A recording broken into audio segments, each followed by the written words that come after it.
ಪಕ್ಷ, ವಿಶ್ವ ಹಿಂದೂ ಪರಿಷತ್, ರಾಷ್ಟ್ರೀಯ ಸ್ವಯಂ ಸೇವಕ ಸಂಘ, ಬಜರಂಗ ದಳ ಹಾಗೂ 2001ನೇ ಇಸ್ವಿಯಲ್ಲಿ ಭಾರತೀಯ ಜನತಾ ಪಕ್ಷದ ಟಿ ನರಸೀಪುರ ತಾಲೂಕು ಘಟಕದ ಅಧ್ಯಕ್ಷನಾಗಿ ಭಾರತೀಯ ಜನತಾ ಪಕ್ಷದಲ್ಲಿ ಸಕ್ರಿಯ ಕಾರ್ಯಕರ್ತನಾಗಿ ಕಳೆದ 25 ವರ್ಷಗಳಿಂದ ದುಡಿತಾ ಇದ್ದೇನೆ.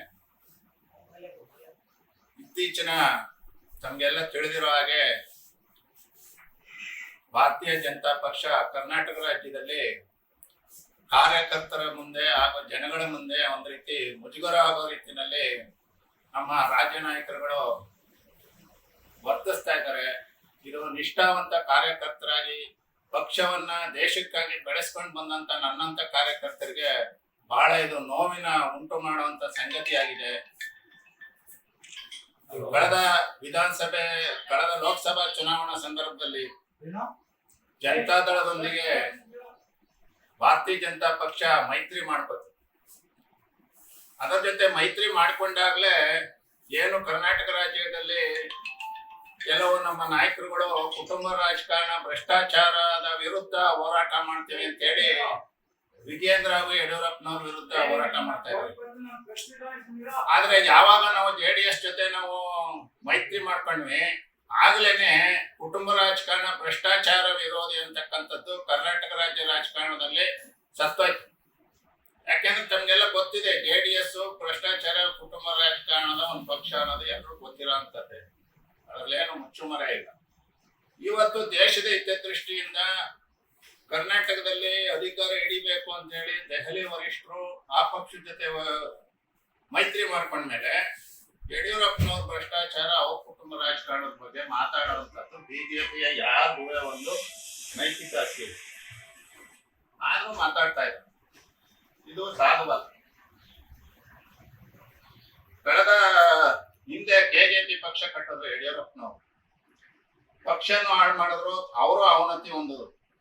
ಆದ್ರೂ ಅವ್ರನ್ನ ಮತ್ತೆ ಕರ್ಕೊಂಡ್ ಬಂದು ಅವ್ರನ್ನ ರಾಜ್ಯಾಧ್ಯಕ್ಷನ್ ಮಾಡಿ ಮುಖ್ಯಮಂತ್ರಿ ಮಾಡೋದು. ಈಗ ಬಸವನಗೌಡ ಪಾಟೀಲ್ ಯತ್ನಾಳ್ ಅವ್ರನ್ನ ಉಚ್ಚಾಟನೆ ಮಾಡಿದ್ದಾರೆ. ಅವ್ರು ಉಚ್ಚಾಟನೆ ಯಾಕೆ ಮಾಡಿದ್ರು ಅಂತ ಹೇಳಿದ್ರೆ, ಅವರು ಯಡಿಯೂರಪ್ಪನವ್ರ ಜಾತಿ ಬಗ್ಗೆ ಮಾತಾಡೋದು. ಭಾರತೀಯ ಜನತಾ ಪಕ್ಷದಲ್ಲಿ ಜಾತಿ ಅಂತಕ್ಕಂಥದ್ದಿಲ್ಲ. ನಾವೆಲ್ಲ ಸ್ವಯಂ ಸೇವಕರು ಬಂದಿರ್ತಕ್ಕಂಥವ್ರು, ಅಲ್ಲಿ ಜಾತಿ ಭೇದ, ಜಾತಿ ಬಗ್ಗೆ ಮಾತಾಡಂಗೆ ಇಲ್ಲ. ಕೇಂದ್ರದ ಕೆಲವು ತಲೆಕೆಟ್ಟ ವರಿಷ್ಠರು ಮಾಡ್ತಾ ಇದ್ದಾರೆ. ಇದು ಅವ್ರಿಗೆ ಧಿಕ್ಕಾರ ಇರಲಿ, ಅವ್ರನ್ನ ಖಂಡಿಸ್ತೀನಿ ನಾನು. ವಿ ಸೋಮಣ್ಣವರು ಸರ್ವಪಕ್ಷ ನಾಯಕರು, ಎಲ್ಲಾ ಪಕ್ಷಕ್ಕೂ ಹೋಗಿ ಬಂದ್ರೆ ಅವ್ರ ಗುರಿ ಏನು ಅಂದ್ರೆ ಅಧಿಕಾರ ಪಡ್ಕೊಳ್ಳೋದು ಅಷ್ಟೇ. ಅವ್ರಿಗೆ ಯಾವ ವಿಧವಾದಂತ ಇದಿಲ್ಲ. ಅವ್ರಿಗೆ ಸೋಮಣ್ಣವರು ಅವರನ್ನ ರಾಜ್ಯಾಧ್ಯಕ್ಷನ್ ಮಾಡ್ಬೇಕು ಅಂತ ಹೊರಟಿರೋದು ಖಂಡನೀಯ ಮತ್ತು ಧಿಕ್ಕಾರ. ಸೋಮಣ್ಣವರು ವರ್ಣ ಕ್ಷೇತ್ರದಲ್ಲಿ ಬಂದು ಸ್ಪರ್ಧೆ ಮಾಡೋದು, ಸೋತ್ಮೇಲೆ ವರ್ಣ ಕ್ಷೇತ್ರದಲ್ಲಿ ಸಭೆ ಕರೆದು ಕಾರ್ಯಕರ್ತರನ್ನೆಲ್ಲ ಅವಾಚ್ಯ ಶಬ್ದಗಳಿಂದ ಬೈದು ಹೋಗಿದ್ದಾರೆ ಅವರು. ಮತ್ತೆ ಒಂದೊಂದು ಓಟ್ಗೆ 2,000 ರೂಪಾಯಿ ಕೊಟ್ಟು ಇಡೀ ವರ್ಣ ವಿಧಾನಸಭಾ ಕ್ಷೇತ್ರದ ಮತದಾರರನ್ನು ಭ್ರಷ್ಟರನ್ನಾಗಿ ಮಾಡಿ ಹೋಗಿದ್ದಾರೆ. ಇಂಥವ್ರನ್ನೇನಾದ್ರು ಅಥವಾ ಯಾರೇ ಹೊರಗಿನಿಂದ ಬಂದವ್ರನ್ನೇನಾದ್ರು ರಾಜ್ಯಾಧ್ಯಕ್ಷರನ್ನಾಗಿ ಮಾಡಿದ್ರೆ ಬೆಂಗಳೂರಿನ ಕೇಂದ್ರ ಬಿಜೆಪಿ ಕಚೇರಿ ಮುಂದೆ ನಾನು ಸೀಮೆ ಎಣ್ಣೆ ಪೆಟ್ರೋಲ್ ಸುರ್ಕೊಂಡು ಆತ್ಮಹತ್ಯೆ ಮಾಡ್ಕೋತೀನಿ. ಇದು ಕೇಂದ್ರದ ವರಿಷ್ಠರಿಗೆ ಎಚ್ಚರಿಕೆ. ಇದು ಪಕ್ಷ ಕಟ್ಟಿರ್ತಕ್ಕಂಥ ಯಾವುದೇ ಒಬ್ಬ ಸಾಮಾನ್ಯ ಕಾರ್ಯಕರ್ತನ ರಾಜ್ಯಾಧ್ಯಕ್ಷನ್ ಮಾಡ್ಲಿ, ಹೊರಗಿನಿಂದ ಬಂದವ್ರನ್ನ ಯಾರನ್ನು ಕೂಡ ಮಾಡಬಾರ್ದು ಅನ್ನೋದು ನನ್ನ ಆಗ್ರಹ. ಭಾರತೀಯ ಜನತಾ ಪಕ್ಷಕ್ಕೆ ಮುಂದಿನ ದಿನಗಳು ಒಳ್ಳೇದಾಗಬೇಕು ಅನ್ನೋದಾದ್ರೆ ಶ್ರೀರಾಮುಲು ಅವ್ರನ್ನ ರಾಜ್ಯಾಧ್ಯಕ್ಷನ್ ಮಾಡ್ಲಿ.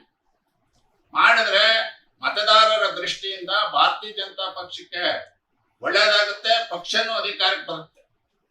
ಅದು ಇಲ್ಲ ಅಂತ ಹೇಳಿದ್ರೆ ತೇಜಸ್ವಿನಿ ಅನಂತಕುಮಾರ್ ಅವ್ರನ್ನ ರಾಜ್ಯಾಧ್ಯಕ್ಷರನ್ನಾಗಿ ಮಾಡಿದಾಗ ಪಕ್ಷ ಕಾರ್ಯಕರ್ತರಿಗೆ ಒಂದು ಮನ್ನಣೆ ನೀಡಿದಂಗಾಗುತ್ತೆ ಮತ್ತು ಪಕ್ಷ ಒಗ್ಗಟ್ಟಿನಿಂದ ಮುಂದಿನ ದಿನಗಳಲ್ಲಿ ಪಕ್ಷ ಒಗ್ಗಟ್ಟಿನಿಂದ ಹೋಗೋದಕ್ಕೆ ಅನುಕೂಲ ಆಗುತ್ತೆ. ಅವರನ್ನಾದ್ರೂ ಮಾಡಿ. ಇದನ್ನ ಹೊರತುಪಡಿಸಿ ಏನಾದ್ರೂ ಹೊರಗಿನಿಂದ ಬಂದವ್ರನ್ನ ರಾಜ್ಯಾಧ್ಯಕ್ಷರನ್ನ ಮಾಡಿದ್ರೆ ಮುಂದಿನ ಪರಿಣಾಮನ ದೆಹಲಿಯ ಪಂಚವರಿಷ್ಠರು ಹೊರಬೇಕಾಗುತ್ತೆ. ಪಂಚವರಿಷ್ಠರು ಅಂದ್ರೆ ಯಾರು ಅಂತ ಹೇಳಿದ್ರೆ ಸನ್ಮಾನ್ಯ ನರೇಂದ್ರ ಮೋದಿ ಅವರು, ಸನ್ಮಾನ್ಯ JP ನಡ್ಡಾ ಅವರು, ಸನ್ಮಾನ್ಯ ಅಮಿತ್ ಶಾ ಅವರು, ಸನ್ಮಾನ್ಯ ಸಂತೋಷ್ ಜಿ ಅವರು ಹಾಗೂ ರಾಜ್ಯಾಧ್ಯಕ್ಷರಾದ ವಿಜಯೇಂದ್ರ ಅವರು. ಇವರೆಲ್ಲರಿಗೂ ನಾನು ಒಬ್ಬ ಬಿಜೆಪಿಯ